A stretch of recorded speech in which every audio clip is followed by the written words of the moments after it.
Assalamualaikum warahmatullahi wabarakatuh. Halo, nama saya Devika Putri Azad. Jadi di sini saya akan menjelaskan tugas pengajian kemuhammadiyahan. Agama merupakan pegangan hidup bagi manusia. Menanamkan pemahaman agama yang benar adalah jalan untuk mewujudkan Islam sebagai rahmat bagi semestanya. Karenanya pemahaman ajaran yang benar menjadikan salah satu tugas penting yang perlu terus digalakkan Muhammadiyah. Sebab apabila Islam dipahami secara keliru, justru akan membuat pemeluknya celaka. Secara bahasa, pembelajaran kemuhammadiyahan adalah pelajaran tentang segala sesuatu yang berhubungan dengan pengikut Nabi Muhammad SAW. Sedangkan menurut istilah, pembelajaran kemuhammadiyahan ini didefinisikan dengan ilmu mempelajari segala sesuatu yang berhubungan dengan persyarikatan kemuhammadiyahan. Adapun tujuan-tujuan pembelajaran kemuhammadiyahan ini dijadikan mata pelajaran pokok untuk dapat diamati, dipahami, dan dihayati oleh peserta didik yang mempelajarinya. Selain itu juga untuk menjadi kepribadian lebih baik dan mempunyai moral dan akhlak yang mulia. Banyak sekali faktor-faktor yang terdapat. Secara garis besar itu ada dua faktor. Yang pertama adalah faktor yang mempengaruhi proses pembelajaran. Faktor-faktor yang ada pada diri organisme tersebut yang disebut faktor individual. Ada beberapa faktor poin yang terdapat dalam faktor-faktor ini. Yang pertama adalah faktor kematangan atau pertumbuhan, faktor kecerdasan inteligensi, faktor latihan dan ulangan, faktor motivasi, dan yang terakhir adalah faktor pribadi. Dan menurut secara garis besar yang kedua adalah faktor yang ada di luar individu yang disebut faktor sosial. Di dalam faktor sosial ini juga terdapat beberapa poin. Yang pertama adalah faktor keluarga atau kecerdasan atau keadaan rumah tangga. Yang kedua adalah kondisi yang bermacam-macam turut mempengaruhi bagaimana dan sampai mana pembelajaran yang dialami oleh anak. Yang selanjutnya adalah guru dan cara mengajarnya. Yang selanjutnya adalah faktor alat yang digunakan dalam belajar mengajar, faktor lingkungan dan kesempatan yang tersedia. Ya, dan yang terakhir adalah faktor sosial. Jadi faktor-faktor itu sendiri akan mempengaruhi kita dalam mempelajari atau mendalami agama. Dan alhamdulillah banyak sekali manfaat pengajian kemuhammadiyahan ini dan juga menambah wawasan saya mengenai agama. Salah satunya mengenai sabar, sholat, syukur sebagai penolong. Jadikanlah sabar dan sholat serta syukur sebagai penolongmu, karena dengan begitu hidupmu akan menjadi lebih tenang dan aman. Sudah dijelaskan di surah Al-Baqarah ayat 45, menjelaskan bahwa Allah Subhanahu wa Ta'ala memerintahkan untuk tetap bersabar dan sholat sebagai penolong kita untuk menuju ke surga. Sabar adalah kunci keberhasilan seseorang.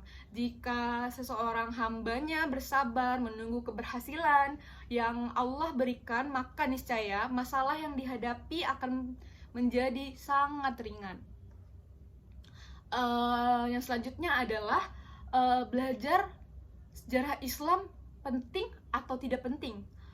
Jadi pada dasarnya mempelajari sejarah kebudayaan Islam itu bertujuan untuk mengetahui berbagai masalah kehidupan umat manusia yang berkaitan dengan hukum Islam. Selain itu juga agar kita juga mengetahui berbagai masalah kehidupan umat Islam yang disertai dengan maju mundurnya kebudayaan Islam itu sendiri. Sejarah dan kebudayaan Islam itu merupakan bagian penting yang tidak mungkin dipisahkan dari umat muslim tentunya, dari masa ke masa, khususnya bagi pendidikan agama Islam. Tentu kita akan terus mempelajari itu secara berurutan. Dan sejarah Islam ini merupakan mata pelajaran yang menelaah tentang masa ke masa perkembangan agama, peranan kebudayaan atau peradaban Islam dan tokoh-tokoh yang berprestasi dalam sejarah. manfaat sejarah Islam bagi seseorang muslim itu sangatlah penting tentunya. Dan banyak sekali definisi-definisi yang menjelaskan sejarah, demikian juga hanya definisi peradaban Islam. Jika dilihat kepada data sejarah peradaban Islam maju berkembang, tidak hanya didukung oleh kaum muslimin, tapi juga oleh orang-orang muslim lainnya yang berada dan bekerja dalam wilayah kekuasaan pemerintah Islam. Jika pada tingkat ini dapat ditarik kesimpulan sementara bahwa peradaban Islam merupakan cipta karsa dan rasa bersama dari orang-orang yang berada dalam wilayah kekuasaan pemerintah tanpa memperhatikan asal, bahasa, agama, dan sebagainya. Dan untuk yang terakhir adalah pedoman hidup Islami warga Muhammadiyah dalam seperangkat nilai dan moral yang bersumber pada Al-Quran dan Sunnah untuk menjadi pola bagi tingkah laku warga Muhammadiyah dalam menjalani kehidupan sehari-hari, sehingga tercermin kepribadian Islami menuju terwujudnya masyarakat yang sebenar-benarnya. Pedoman hidup Islami warga Muhammadiyah merupakan untuk menjalani kehidupan dalam lingkup pribadi, keluarga, masyarakat, berorganisasi, mengelola amal usaha, bisnis, mengembangkan profesi, berbangsa, dan bernegara, melestarikan lingkungan, mengembangkan ilmu pengetahuan dan teknologi, dan mengembangkan seni dan budaya yang menunjukkan perilaku uswah hasanah, yaitu teladan yang baik. Adapun sifat-sifat dalam pedoman Islami warga Muhammadiyah ini ada beberapa poin. Yang pertama adalah pedoman hidup warga Muhammadiyah memiliki beberapa sifat atau kriteria.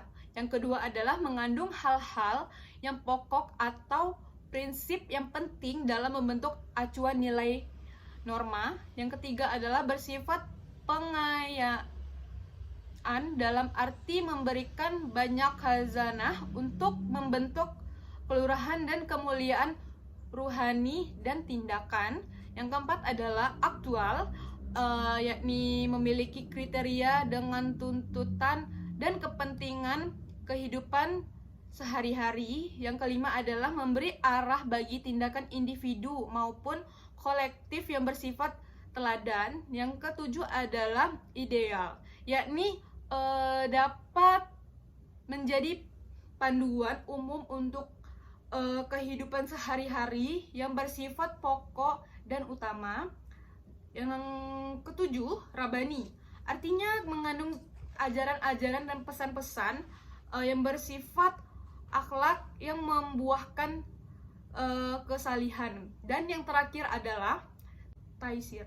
Yang kedelapan adalah taisir, yakni panduan yang mudah dipahami dan diamalkan oleh setiap umat muslim, khususnya warga Muhammadiyah. Jadi setiap umat muslim yang berjiwa mukmin, muhsin, dan mutakin, perhimpunan itu dituntut untuk memiliki keyakinan akidah berdasarkan tauhid istiqomah dan bersih dari syirik, bid'ah, dan khurafat dalam kehidupan di dunia ini menuju kehidupan di akhirat nanti. Pada hakikatnya Islam serba utama, itu benar-benar dapat dirasakan, diamati, ditunjukkan, dibuktikan, dan membuahkan rahmat bagi semestanya sebagai sebuah manhaj kehidupan Islami, menjadi sistem keyakinan, pemikiran, dan tindakan yang menyatu dalam diri setiap muslim dan kaum muslimin sebagaimana menjadi pesan risalah dakwah Islam.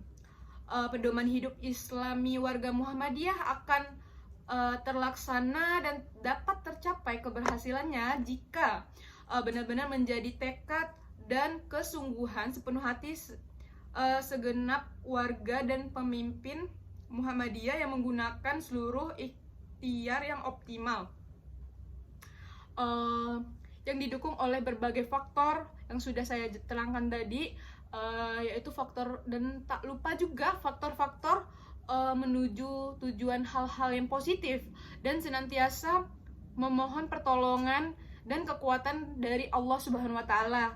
Insya Allah demi tegaknya baldatun thayyibatun wa rabbun ghafur. Mungkin itu saja yang dapat saya sampaikan. Apabila ada salah kata saya mohon maaf. Wassalamualaikum warahmatullahi wabarakatuh.